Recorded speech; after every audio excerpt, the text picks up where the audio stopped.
Hey, what's up guys, Jerry Show here, and I just wanted to show you my new remote for my Nikon D5200.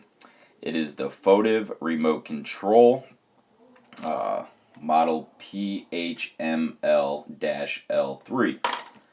This is what the remote looks like, and it's just a one button remote, runs off of, it's like a watch battery.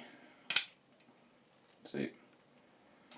And it works on most Nikons. This is the D5200. I'll go ahead and show you how to put it in the remote control mode. I'm just going to go ahead and hit my menu. And over on this side section here, you're going to want to scroll up to the camera and go over, and you're going to look for this release mode. That's what it's going to say.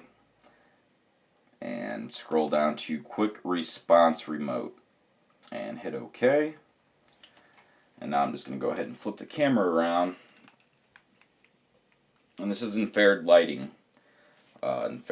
So you can't like close it in your hand and squeeze it. You got to be pointing it at the camera. And I was about to go about 15 feet or so away, I think.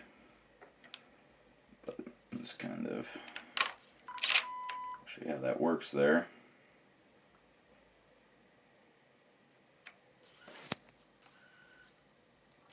Just pointing it at it and taking the picture. And that's that. So it's the Nikon Photive remote control for Nikon. That's it. Thanks for watching.